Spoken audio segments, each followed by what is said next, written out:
We start this week right where we left off, getting the next planks ready to be scarfed up and put on the boat. We're doing a few more strakes in oak as we found we didn't quite have enough cedar stock to fully plank Arabella from this point.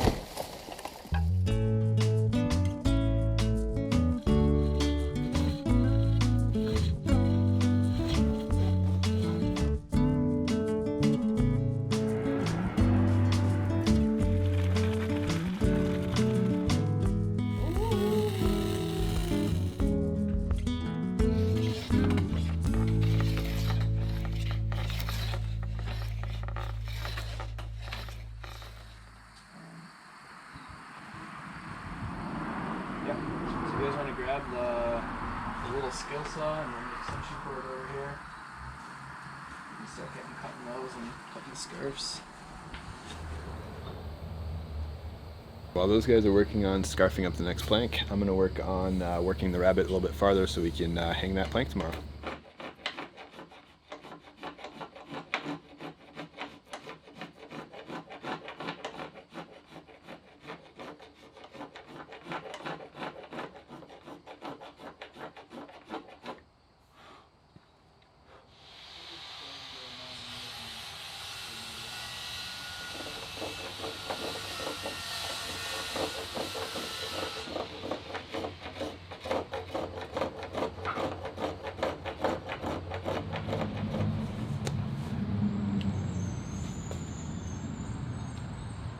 With the rabbit prepared and the scarf joints all cut, it was time to mix up a batch of glue and put everything together to set up overnight.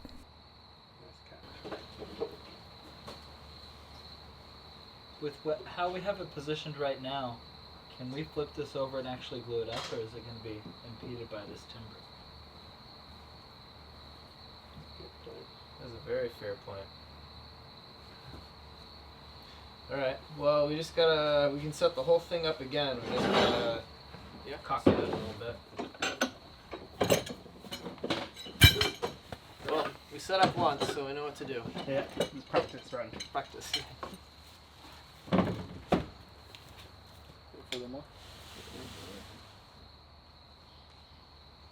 But as we were laying things out, we found that the scarf joints were off and would need to be recut.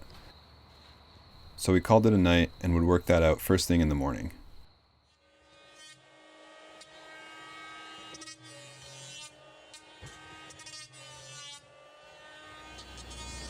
Alright, so the very end one is clamped, so that shouldn't move. This one here is clamped, so it shouldn't move. When the time is ready, we'll take this one and we'll flip it over onto the sawhorses. The glue sets fairly quickly, but not like outrageously quickly. So this is kind of like when we bent the frames, that slow is fast or smooth is fast. So we don't need to like hustle through it, but just pretty quickly. And if anybody spots a major issue or something, just holler out before we get too far into it.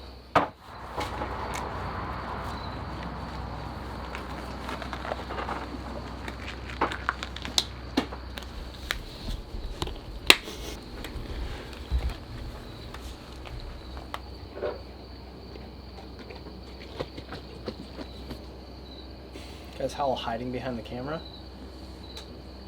They're all scared. Or Andy's not scared.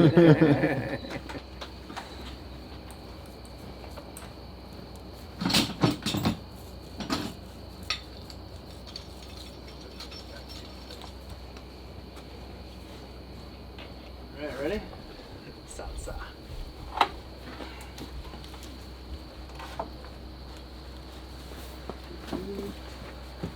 Alright, I'm on.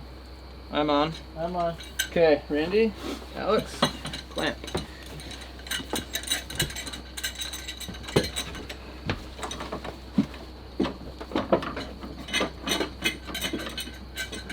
Is there a method? Start at the scarf with the clamping caul. You don't need one on top. Oh, okay. You guys can start throwing the clamp on either side. I'll hold the caul.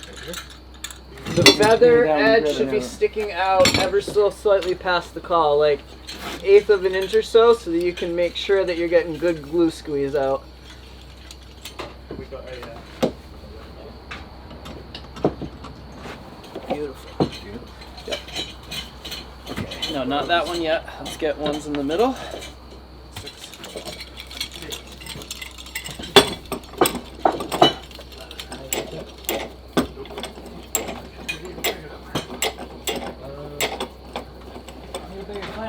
There's the giant C's.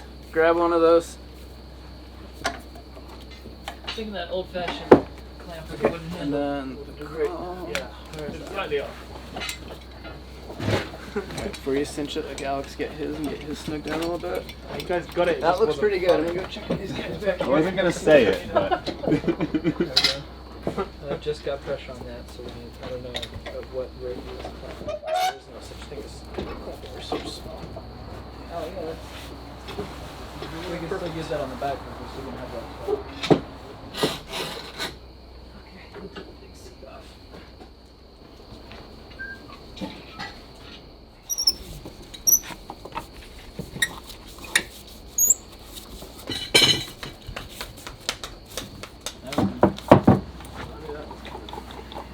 Why don't you stop me? I meant.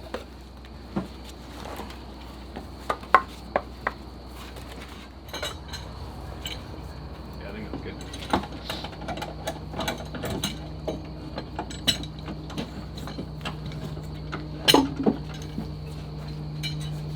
Too high. No, it's fine. Go ahead, clamp it. You're just gonna pull down harder over here. Quick, put on the clamps. Quick, put on the clamps. Every time. Every time I come out here. Quick, put on the clamps. Alright. The frames, the broom. Great. Good job, guys. Cool. I think you all earned some dinner. We did it!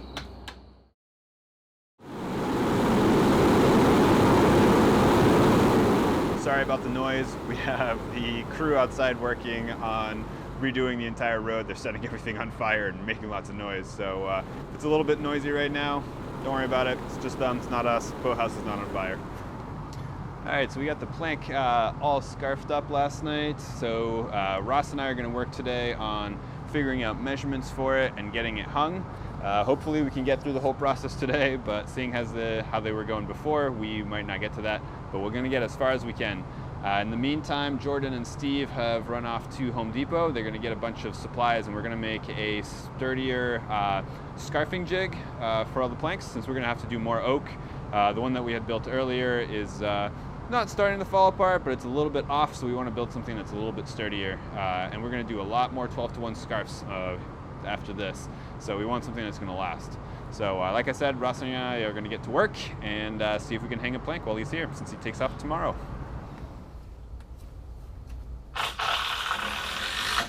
We start by taking measurements for the changing bevel that we'll cut with our modified circular saw.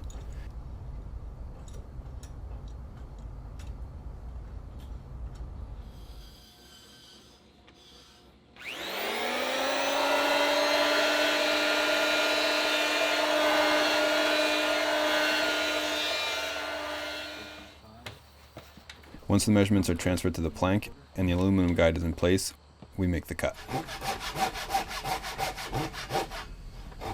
While you were cutting, Steve said he was going in to set up lunch. Cool. Once we're done, we could go. But we noticed something off when we stress tested the off-cut. Looks pretty tight. No, bend those, see if you can break them.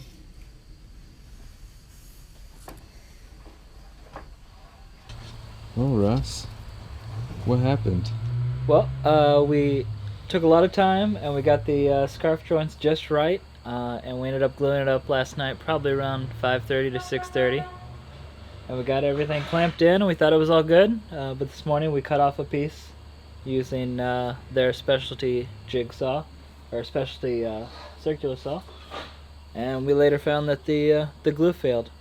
So this whole plank here will be scrapped. It'll be cut in half. We'll try to salvage half of it, maybe for another thinner plank later on. But that's just part of doing it yourself and learning. You know, we just gotta redo it be careful of the temperature next time. Maybe use some heated blankets, and definitely watch how cold it gets at night to make sure that the epoxy does its job and makes a good joint. All right, so I put Ross a little bit on the spot there. Basically, everything's all right except we are using Resorcinol. So what we think happened is the Resorcinol is a glue that is heat sensitive. So if it gets too cold, it's not going to set properly, which is basically just like epoxy. But basically, we had this all set up.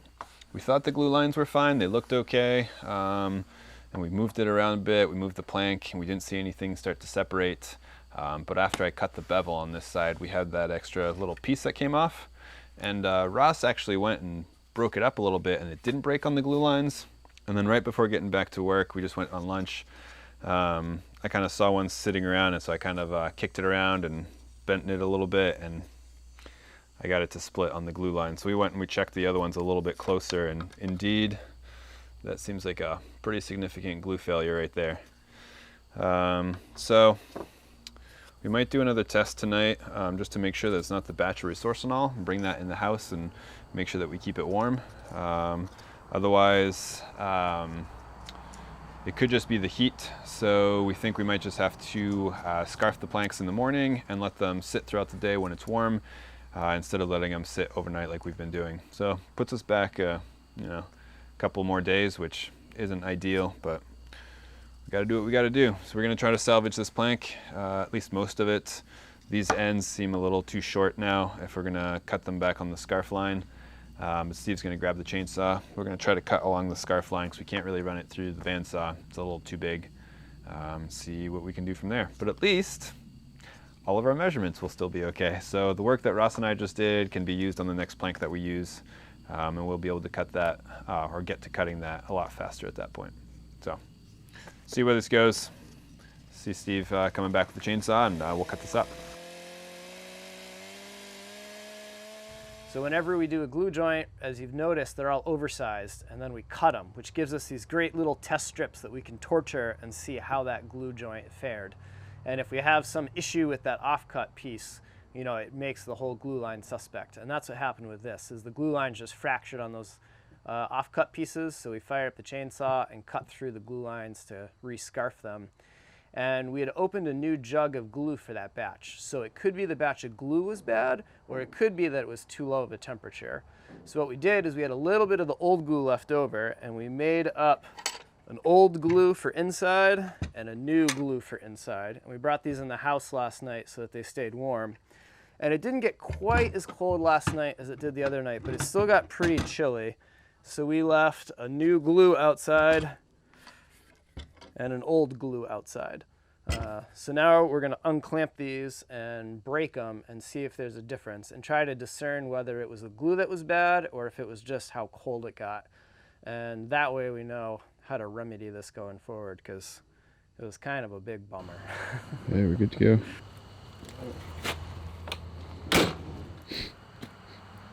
That's not a good sign. Nope. Not a good sign at all. So that was the old glue inside. Uh-oh. Wow, I'd call that a glue failure.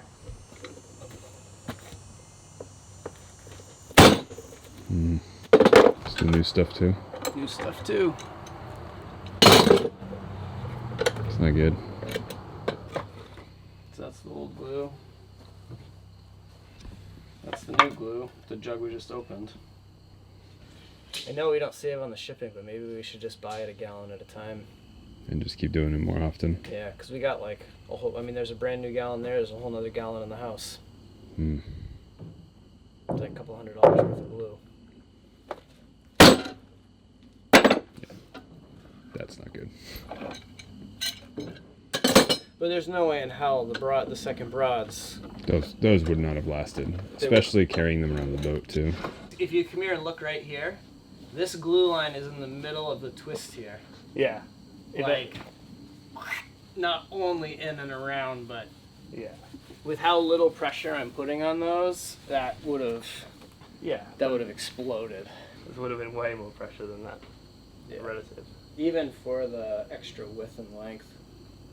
Because I would guess I was putting 30 pounds on those. 40. Yeah. And these we scarfed up, and it was like sweltering out. Yeah. So we scarfed them, and it was 80, 90 degrees this summer. Yeah. That probably helped if it was starting to come towards the end of its life. Yeah. We can cut off where the...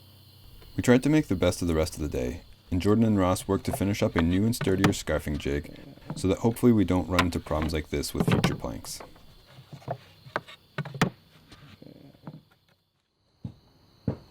As we researched how to fix our glue problem, we moved back to working on the next big task for the prop shaft assembly. Well, folks, it is time to drill the biggest diameter and most critical hole that we have drilled in Arabella yet. So we got to drill through the stern post here for the prop shaft. And we've been working for a little bit here to get prepped to do that. And we have everything lined up with the boring bar and the inserts and the cutlass bearings, and we're good to go. So the next step is to get lined up and drill that. So we're going to do it kind of like we've done all the other critical holes, like the stop waters. And we're going to put a straight edge on it on either side, get those lined up where we want them. And then we'll drill from either side, but freehand with the wood owl bits that we've been using. And then hopefully, if we do it right, those holes will meet in the middle, and that'll be 5/8 diameter. And then we'll chase it with the 1-inch twist bit that we had extended and used earlier. And that way, if they don't quite meet perfectly, the twist bit can kind of ream that out, and it'll give us a 1-inch hole. And then we're going to go in with the boring bar. So we had Joe, the machinist, help us out and make this. So it's a piece of 3/4 inch rod with a cutter in the middle, and it's going to ride on a bearing on either end. So we'll get the bearing set up, we'll get the rod nice and level, and we can hook it up to a drill and slowly feed it in and out, and use varying size cutter heads and slowly open that hole up until it's the 1 3/4, which is what we need for the insert that we made to fit inside the stern post.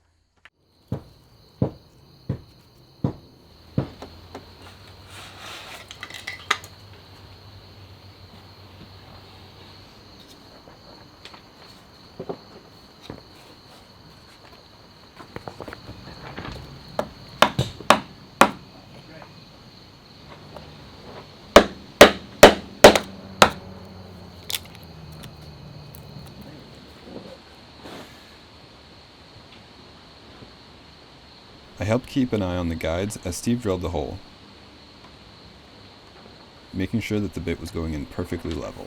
These wood owls are amazing. Yeah, they I need one that long. I could only find the ones that were like eight inches long or something. I ream out that hole a little bit.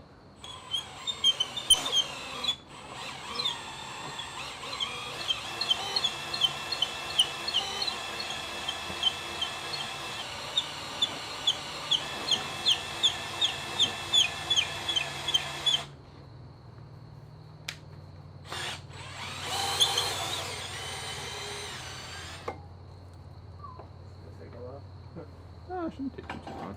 What's the length of the All the way through. ball there? It's like 16, 17 inches.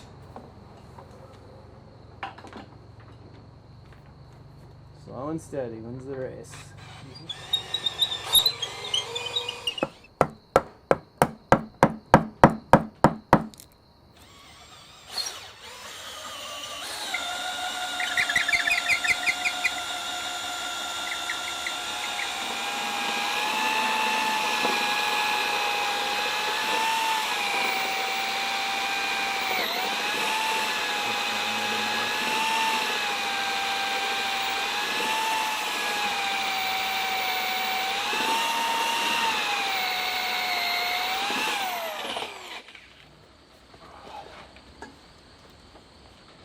Ready?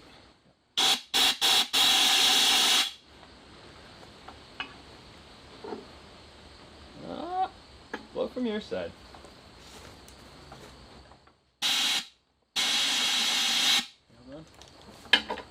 Oh, we're definitely through. Yeah? Yeah. Definitely through.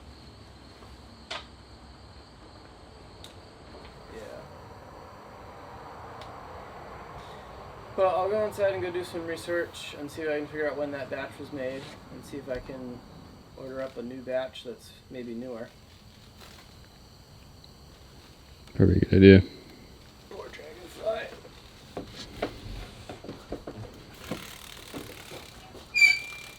Oh, don't go down there. I can't help you down there as much.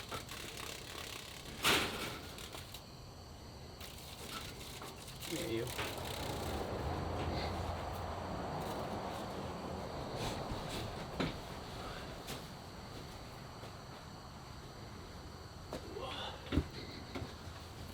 Those big ones can bite if they want to.